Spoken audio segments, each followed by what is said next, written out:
Érase una vez un país llamado Siria, un país que durante décadas fue el mayor estorbo para los planes de Estados Unidos y el ente israelí en Asia Occidental. Y con su caída se abren innumerables incógnitas sobre cómo sucedió y sobre todo qué podría pasar ahora. Cómo los grupos armados yihadistas que no pudieron hacerse con Siria en casi una década de combates lograron hacerlo en poco más de una semana. ¿Qué factores internos y externos contribuyeron a estos sucesos? ¿Qué futuro le espera a Siria ahora? Ahí les va.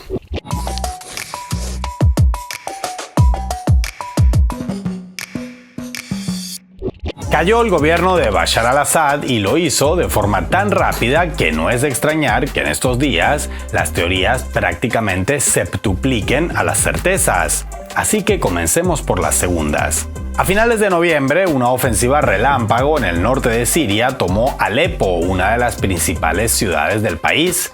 El origen del ataque fue la provincia de Idlib, que se había convertido en el refugio de yihadistas y otras facciones armadas minoritarias en 2017, tras su largo, cruento y fracasado intento de toma del poder. En las siguientes jornadas, pese a las grandes pérdidas de las fuerzas yihadistas golpeadas en tierra por el ejército sirio y desde el aire por las fuerzas rusas, el avance continuó hasta llegar a Damasco, apenas 10 días después de que todo comenzara en Alepo. En la capital, el primer ministro sirio se reunió con los alzados en armas y les ofreció una transición ordenada del poder. Al momento de grabar este video, a Bashar al-Assad se le había concedido asilo en Rusia. El avance fue tan relámpago, en especial si lo comparamos con el conflicto armado que sufrió el país entre 2011 y 2017, que obviamente muchas personas se hacen una pregunta tras otra sobre todo lo ocurrido en estos días, nosotros entre ellas. Y las respuestas no son obvias y no pueden buscarse exclusivamente dentro ni exclusivamente fuera de Siria, sino en ambas. Por ejemplo, en el plano militar es obvio que ni Irán ni Rusia podían prestar a Damasco la misma ayuda que prestaron hace una década, por estar ambas inmersas en conflictos armados muy sensibles para sí mismos. Aunque ambas pierden momentáneamente con el actual desarrollo de los acontecimientos.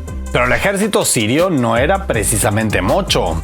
Entre militares activos, en reserva o de fuerzas movilizables, contaba con más de 200.000 efectivos, volumen que podría haber hecho frente a las fuerzas yihadistas, que se estiman en 10 veces menores en número. Sin embargo, el avance de los alzados fue casi que un paseo, y esto no puede analizarse sencillamente en aspectos estrictamente militares, ni nacionales ni internacionales. Primero hay que tener en cuenta que la historia de este alzamiento y derrocamiento no comenzó la semana pasada. La nación árabe vivió un sangriento conflicto armado interno, con participación de varios actores externos, durante casi una década completa, que dejó alrededor de 500.000 de víctimas mortales y alrededor de 12 millones de desplazados y refugiados. El país ha sido sometido a una feroz política de sanciones del norte global desde 2011 y hasta hace un par de años también por parte de Turquía y varios países árabes, y ni Washington, ni Bruselas, ni sus socios fueron capaces de aflojar la mano ni siquiera tras el devastador terremoto que sufrió el país en 2023. La economía siria nunca terminó de recuperarse de estos continuos y duros reveses, con la gran mayoría de la población viviendo con suerte con apenas lo justo y sin esperanza a la vista de que las cosas cambiaran demasiado en ese aspecto en un plazo razonable. Así, las condiciones internas para este cambio de régimen se cocinaron a fuego lento durante casi 15 años. Ante el avance relámpago de los alzados, una economía largamente golpeada y el fresco y traumático recuerdo de la reciente guerra, muchos sirios, militares y civiles, prefirieron dejarse llevar mansamente por la corriente antes que volver a embarcarse en un nuevo conflicto bélico. Difícil juzgar a nadie sin estar en su situación. Sea como sea, la realidad es que ahora Siria está en manos de una suma heterogénea de grupos armados encabezada por grupos yihadistas surgidos directamente del Estado Islámico y Al-Qaeda. Y en ese sentido merece mucho la pena detenerse un momento en el líder de la revuelta. Porque si relámpago fue el avance desde Idlib hasta Damasco, ¿qué decir ya del relampagueante lavado de cara de Abu Mohammed al-Julani en los medios hegemónicos. El fundador de Hayat Tahrir al-Sham, la principal facción entre las fuerzas que tomaron el poder en Siria, tiene un currículum yihadista muy superior al del mismísimo Osama Bin Laden.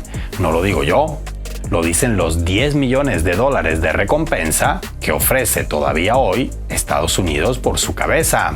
Al-Julani pasó por las filas del Estado Islámico primero, Al-Qaeda después, y montó un frente supeditado a este último para finalmente crear el suyo propio, con el que consiguió su mayor éxito hasta los momentos. Es difícil nombrar una organización yihadista con la cual Al-Julani no haya estado vinculado en algún momento de su biografía.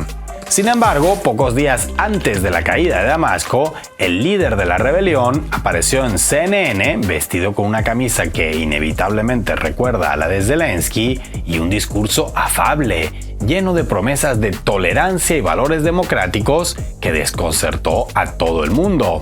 Bueno, a todo el mundo menos a su entrevistadora, que no dejó de asentir a lo largo de toda la entrevista y no lo confrontó ni con el 1% de suspicacia que se esperaría de alguien que tiene delante a un rebanacuellos certificado con casi 20 años de experiencia. Así, a pesar de su pasado más que tenebroso, Mohammed al-Julani es ahora la imagen de la esperanza siria en los grandes medios que, sin ocultar su currículum, lo relativizan como algo menor y hasta trivial, casi que como si se tratara del caso de alguien que después de cantar en una banda de death metal se decantara por el pop para adolescentes. Ahora, si analizamos lo sucedido en términos geopolíticos, para empezar, en estos momentos, el gobierno turco está eufórico con el éxito de sus protegidos y no lo oculta para nada. Estados Unidos respira feliz por la caída de al-Assad, uno de sus villanos predilectos de toda la vida, pero al mismo tiempo no tiene claro qué ocurrirá con sus aliados kurdos, enemigos de las huestes de al-Julani, en las nuevas circunstancias, y sobre todo se pregunta si el petróleo que Washington controla al norte de Siria desde hace casi 15 años seguirá en sus manos. Por su parte, Rusia e Irán observan con preocupación, pero con cabeza fría, lo sucedido. No olvidemos las dos bases militares rusas presentes todavía en la nación árabe, ni el papel geográfico y político clave que jugaba Damasco en la región para las fuerzas antisionistas, principalmente Hezbollah, aliada de Teherán. La Realpolitik es a menudo una pócima dura de tragar, pero escupirla puede ser todavía peor para la salud. Sin duda, el gran beneficiado geopolítico por todo esto es Tel Aviv, que ve cómo cae un sistema de gobierno abiertamente hostil a sus objetivos desde el primer día de la admisión israelí en la ONU. Pero no solo eso, la caída de Assad también priva a las milicias chiitas libanesas de un aliado y un refugio en la región. En estos días, el gobierno de Netanyahu está aprovechando no solo para bombardear infraestructura militar siria, sino para invadir todavía más territorio más allá de los altos del Golán, que ocupa desde hace medio siglo. Por cierto, al-Julani, el nombre de guerra del líder yihadista, significa del Golán, región de la que era originaria su familia. Sin embargo, como otros movimientos salafistas similares al suyo, curiosamente afirman no tener nada en contra del Estado de Israel. El tiempo dirá si hará honor a su seudónimo o no. Pero más allá de análisis internos y externos sobre el porqué de lo sucedido y su impacto en el resto del mundo, lo cierto es que, de la noche a la mañana, a Siria se le ha puesto tremenda cara de Libia. En estos momentos resulta difícil imaginar otro escenario futuro que el de una nación fragmentada, con varios gobiernos paralelos en diferentes regiones, enfrascados en luchas armadas sin fin, tal como ocurrió con la nación africana tras la caída de Gaddafi.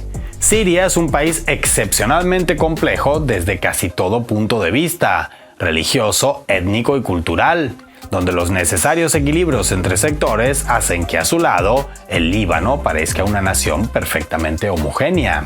Las nuevas autoridades sirias, encabezadas por el ex ISIS y ex Al-Qaeda Mohammed al-Julani, sostienen que tienen la llave para reconciliar a la ciudadanía e incluir a todas las opciones políticas y credos sin distinción.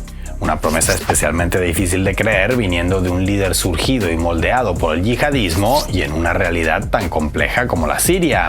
Sin duda, se vienen tiempos de gran incertidumbre para Siria, la región y el mundo. Pero mucho ojo, porque no todo está dicho. La geopolítica mundial es como el ajedrez. No todos los movimientos son siempre lo que parecen.